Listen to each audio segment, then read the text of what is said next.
안녕하세요. 도이치 스코프입니다. 오늘은 독일에서 강아지와 함께 살아가는 문화, 그리고 제가 직접 키우고 있는 강아지와의 경험을 바탕으로 독일에서 반려견 키우기에 대해 이야기해 보려고 합니다. 한국과 비슷한 듯 하지만 실제로 살아보면 완전히 다르다는 걸 매일 느끼게 됩니다. 먼저 독일에서 반려견을 입양하는 방법은 크게 두 가지입니다. 하나는 전문 브리더, 쥐시터에게 분양받는 것, 또 하나는 유기견 보호소, 티어하임에서 입양하는 방식이에요.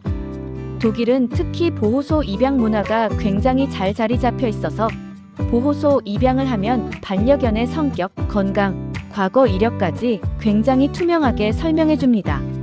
브리더에게 분양받는 경우에도 한국처럼 단순히 귀여워서 데려가는 방식이 아니라 브리더가 견주 후보를 꼼꼼히 인터뷰하기도 하고 집 상황, 시간, 라이프 스타일을 체크하는 등 정말 책임질 수 있는 사람에게만 분양하는 구조입니다. 저도 지금 클라인 푸들, 한국에서는 미디엄 푸들이라고 불리는 아이를 키우고 있는데요. 처음 입양할 때 브리더에게 정말 많은 질문을 받았어요. 집이 얼마나 넓나요? 정원은 있나요? 직업은 뭐예요? 하루에 산책을 얼마나 시킬 수 있나요? 이런 질문들이요. 처음엔 왜 이렇게 캐묻지? 싶었는데 나중에 보니까 이게 강아지의 행복과 환경을 정말 중요하게 생각하는 문화더라고요. 그리고 실제로 강아지를 키우면서 느낀 점이 하나 있어요. 독일에서는 반려견이 사람들과 자연스럽게 연결해주는 가장 좋은 매개체라는 겁니다. 저도 독일 생활하면서 사람들과 대화를 시작하기 너무 어렵더라고요. 하지만 강아지를 데리고 산책을 나가면 상황이 완전히 달라져요. 아, 예쁜 푸들이네요. 몇 살이에요? 성격이 어때요? 이런 대화를 통해 자연스럽게 독일 사람들과 친해지고 동네 이웃들과도 금방 얼굴을 알고 인사하는 사이가 됩니다. 심지어 저는 강아지 덕분에 독일어 회화 실력도 많이 늘었어요. 강아지가 없었으면 이렇게 많은 사람들과 이야기 나눌 기회가 없었을 것 같아요. 반려견을 데려오면 바로 해야 하는 게 등록입니다. 독일은 모든 반려견이 의무적으로 훈데안멜두웅, 즉 시청에 등록해야 하고, 등록을 하면 강아지 번호가 적힌 작은 메달, 훈데슈토이어 마르케를 받습니다. 이걸 산책할 때는 반드시 목줄에 걸고 다녀야 해요. 한국처럼 집 앞이니까 괜찮겠지? 이런 게 없습니다. 등록 자체가 법적 의무이기 때문에 단속되면 벌금도 나옵니다. 그리고 독일 반려견 문화에서 가장 생소하지만 중요한 것이 바로 반려견 세금, 훈데슈토이어입니다. 매년 내야 하는 세금인데 도시마다 금액은 조금씩 다르지만 보통 한 마리당 100에서 200유로 정도예요.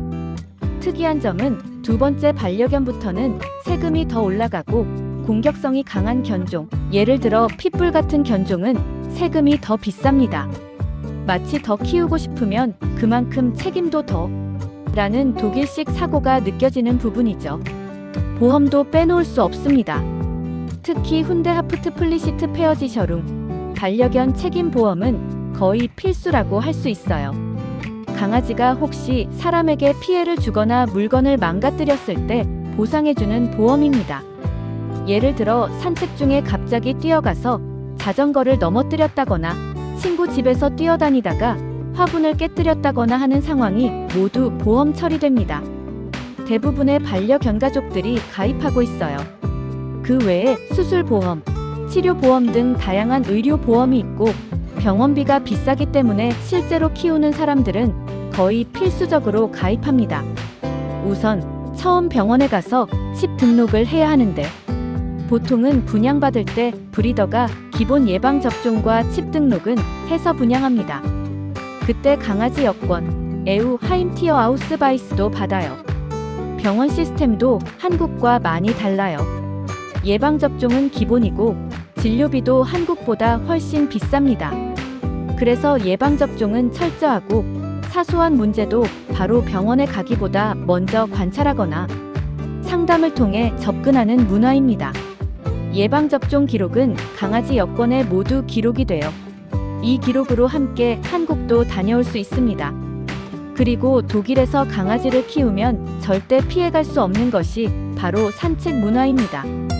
저는 하루 3번 산책은 거의 기본이에요.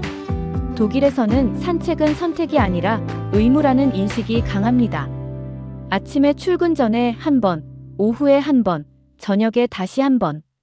강아지가 에너지를 모두 소모하고 스트레스 없이 생활하도록 환경을 만들어주는 것이 견주의 책임이라고 생각하더라고요. 산책을 시키지 않으면 이웃에게 신고를 당할 수도 있어요. 티어슈츠 훈데 페어 오르트눔 반려견 보호 시행령에 따르면 반려견의 기본적인 활동권 보장을 위한 산책 의무가 명문화되었습니다. 하루 2회 이상, 총합 1시간 이상의 실외 활동을 제공해야 합니다. 이는 단순 권장사항이 아닌 법적 강제사항입니다. 그리고 정말 독일답다 싶은 게 바로 강아지 학교 훈데슐레입니다. 거의 모든 강아지들이 한 번쯤은 등록해서 기본 교육을 받습니다. 여기에서는 단순히 앉아, 기다려 같은 훈련뿐 아니라 사회성 훈련, 다른 강아지와의 교류, 사람과의 예절 등을 배우는데 독일은 공공장소에서 반려견을 매우 많이 데리고 다니기 때문에 이런 교육은 사실상 필수예요. 식당, 카페, 기차, 지하철, 심지어 사무실까지 반려견이 출입 가능한 곳이 정말 많거든요. 바로 이 부분이 한국과 가장 크게 다른 점입니다. 독일의 공공장소는 정말 반려견 천국입니다. 예를 들어 레스토랑에 가면 제 강아지도 의자 밑이나 제 발 옆에 그냥 앉아 있습니다. 직원들도 물그릇 필요하세요? 라고 먼저 물어보는 경우가 많아요. 물론 DM 같은 드럭스토어나 슈퍼마켓, 케밥을 파는 터키 식당에서는 강아지가 안 들어가고 밖에서 기다려야 합니다. 지하철에서는 대형견도 문제없이 타고 버스나 기차도 가능하고 쇼핑몰에는 목줄만 하고 들어갈 수 있는 곳이 꽤 많습니다. 공원은 말할 것도 없고 산책로에는 강아지를 위해 따로 분리된 공간이나 놀이 공간이 있을 정도예요. 한마디로 강아지는 함께 사는 가족이라는 인식이 사회 전반에 깔려 있습니다. 그렇다고 막 아무 데서나 뛰어다니는 건 아니고 그만큼 규칙과 예절도 엄격해요. 반드시 목줄을 해야 하는 구역이 있고 운동장이 아닌 곳에서 놀이개를 던지거나 큰 소리를 내는 것도 자제해야 합니다. 산책 중 배변은 무조건 견주가 치워야 하고 안 치우면 벌금은 기본이에요. 이런 시스템과 문화가 독일 사회 전체에서 강아지와 함께 사는 환경을 만들어갑니다. 독일에서 강아지를 키우는 건 단순히 귀여운 존재를 곁에 두는 게 아니라 정말 책임감을 바탕으로 함께 살아가는 관계예요.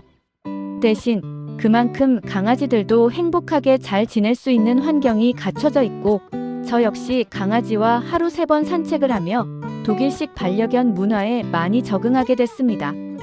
여러분이 독일에서 강아지를 키운다면 어떤 부분이 가장 놀라울 것 같나요?